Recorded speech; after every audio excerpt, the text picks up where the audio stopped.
அதாவது முதல்ல நம்ம அவசரப்படக்கூடாது. எடுத்த உடனே வேகமாக ஓடிடணும் அப்படின்னு சொல்லி அவசரப்படக்கூடாது. முதல்ல நம்ம போகிற பாதை சரிதானா, இதுதான் நமது வழியா அப்படிங்கிறது கண்டுபிடிச்சி நாம் பயணிப்பதற்கான சரியான வழி இதுதானா, இப்படித்தான் நாம் பயணிக்க வேண்டுமா, இப்படித்தான் ஓட வேண்டுமா அப்படின்னு சொல்லி இந்த பயணத்தை பற்றின சரியான தெளிவாக இப்படி தான் பயணிக்கணும் அப்படிங்கிறது தெளிவாக தெரிஞ்சுக்கணும், திட்டமிடணும்.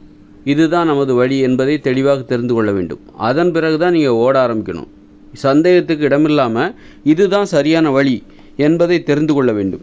இல்லைன்னு வச்சுக்கோங்களேன், நீங்கள் அவசரப்பட்டுட்டு பதட்டத்தில் ஐயோயோ எல்லாரும் ஓடுறாங்களே அப்படின்னு சொல்லிட்டு இது சரியான வழின்னு கூட தெரியாமல் நீங்கள் பாட்டு ஓடிடுவீங்க. ஆனால் அது தப்பான வழியாக இருக்கும். ரொம்ப தூரமாக போயிடுவீங்க. தப்பான வழியில் நீங்கள் ரொம்ப தூரம் பயணித்து விடுவீர்கள். அப்புறமா தான் தெரியும் ஐயோ தப்பான வழியில் வந்துட்டோமே. காரணம் என்னது, நீங்கள் அவசரப்பட்டீங்க, பதட்டப்பட்டீங்க. அதனால் சரியான வழியை கண்டுபிடிக்கும் போது நிதானமாக இருக்கணும். நிதானமாக இருந்து அப்போ நீங்கள் ரொம்பவும் ஓய்வாக இருக்கணும். ஒரு ஓடுவதற்கு முன்பு எப்படி இருக்கணும், ஒரு ஓட்டப்பந்தய வீரர் ஓடுவதற்கு முன்பு எப்படி இருப்பார், அவர் நிதானமாக இருப்பார். திட்டமிடணும், எப்படி ஓடணும் எல்லாத்தையும் திட்டமிடணும். நம்ம போகிற பாதை எல்லாமே சரியானதா அப்படின்னு திட்டமிடணும். அதன் பிறகு தான் சரியான வழி, இதுதான் சரியான வழி, இதுதான் சரியான பயணம், இப்படித்தான் பயணிக்க வேண்டும் கண்டிப்பாக தெரியும். எனக்கு சந்தேகத்துக்கிடாம இடமில்லாமல் இதுதான் சரியான வழி, இதுதான் சரியான பயணம், இப்படித்தான் பயணிக்க வேண்டும் என்பதை சந்தேகத்திற்கிடமில்லாமல் முடிவு செய்த பின்பு தான் நம்ம ஓடவே ஆரம்பிக்கணும். அப்போது ஓட ஆரம்பிக்கணும். எப்படி ஓடணும், எவ்வளோ நேரத்தில் ஓடணும், எவ்வளோ வேகத்தில் ஓடணும், நீ கடைசி வரைக்கும் ஓடணும்.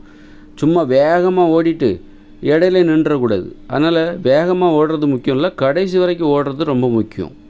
அதனால் அதுக்கேற்றாற் போல் நமது வேகத்தை தீர்மானித்து கொள்ள வேண்டும். இப்போ தீர்மானிச்சுட்டு ஏன்னா நிறைய பேர் ஓடுறாங்க, கடைசியில் பார்த்தா தப்பான வழியில் ஓடிடுறாங்க.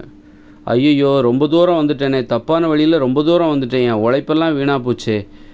ஐயோ கொஞ்சம் நிதானமாக இருந்து இது சரியான வழி தானே, அந்த ஆள்கிட்ட கேட்டுட்டு வந்திருக்கலாமே, 4 பேர்கிட்ட கேட்டிருக்கலாமே, நம்ம இந்த ஊருக்கு இந்த வழி தான், இந்த ஊர் இந்த வழியில் தான் போகணுமாங்க அப்படின்னு 4 பேர்கிட்ட கேட்டிருக்கலாமே அப்படின்னு கேட்டிருந்தா அவங்க சரியாக சொல்லியிருப்பாங்களே.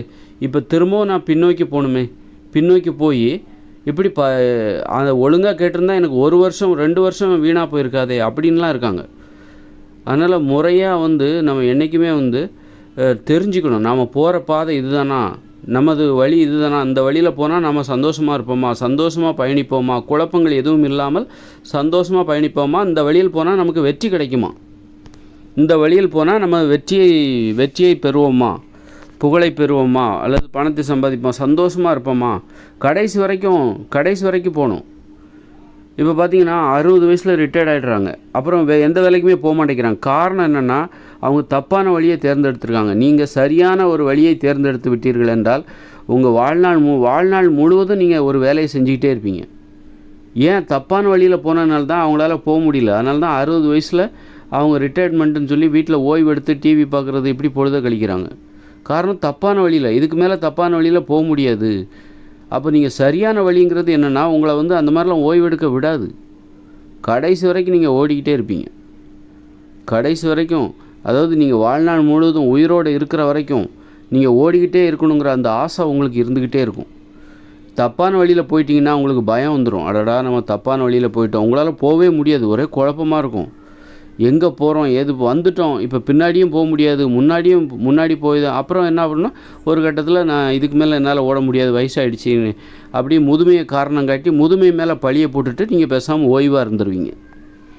அதனால் என்றைக்குமே நம்ம தோல்வி அடைவதற்கு, நிறைய பேருடைய முயற்சி தோல்வி அடைவதற்கு காரணம் என்னென்னா தப்பான வழியில் ஓடிடுவாங்க, அவசரப்படுற. ஒரு சரியான வழியை தேர்ந்தெடுப்பதற்கு முறையான வழிமுறைகள் இருக்குது. நிதானமாக பல்வேறு வழிகளை முதல்ல போய் பார்க்கணும். இந்த வழியில் போகலாமா, ஒரு அனுபவபூர்வமாக நீங்கள் போய் தேடணும். இந்த வழியில் போய் பார்க்கலாம், அந்த வழியில் போய் இப்படி நிறைய வழி இருக்குங்க. எல்லா வழியிலையும் போய் பாருங்கள், எது சரி, எது நமது இயல்புக்கு ஏற்ற வழி, எது நமது பயணம், எது நமது இலக்கு என்பதை தீர்மானித்து விட்டு அதன் பிறகு பயணிக்க ஆரம்பிக்க வேண்டும். அதன் பிறகு ஓட ஆரம்பிக்க வேண்டும். நமக்கு தெளிவாக தெரியும், ஏன்னா பல்வேறு வழிகளில் போய் பார்த்துட்டோம். இதுதான் சரியான வழி, சந்தேகத்திற்கு இடமில்லாமல் குழப்பமே இல்லைங்க, இது சரியான வழி என தெரிந்து விட்டது. அதன் பிறகு ஓட ஆரம்பிக்க வேண்டும். அதனால் சரியான வழியை கண்டுபிடிக்கும் வரை நீங்கள் நிதானமாக இருக்க வேண்டும். அவசரப்படக்கூடாது. அவசரப்பட்டு தப்பான வழியில் ரொம்ப தூரம் ஓடிட்டு அப்புறம் திரும்ப வருவீங்க. பல வருடங்கள் தப்பான வழியிலே போயிடுவீங்க. அப்புறம் திரும்ப வந்து சரியான வழியில் ஓடுறதுக்கு பதிலாக சரியான வழியை கண்டுபிடிப்பதற்காக முதல்ல நிதானமாக இருங்க. அவசரப்படாதீங்க, பதட்டப்படாதீங்க. அதற்கு ஓரிரு மாதங்களை செலவழிப்பது அல்லது ஓரிரு வருடங்களை செலவழிப்பது தப்பே கிடையாது. அப்புறம் பார்த்திங்கன்னா தப்பான வழியில் பல வருடம் ஓடிவிட்டு திரும்பவும் முதல்ல இருந்தா அப்படிங்கிறத விட சரியான வழியை கண்டுபிடிப்பதற்காக ஓரிரு மாதங்களை செலவழிப்பதில் எந்தவித தவறும் இல்லை. அதனால் முதல்ல சரியான வழியை கண்டுபிடிக்கும் போது நம்ம நிதானமாக இருக்கணும், ரொம்ப நிதானமாக இருக்கணும். அதான் சரியான வழியை கண்டுபிடிக்கும் போது இங்கே அவசரப்படக்கூடாது.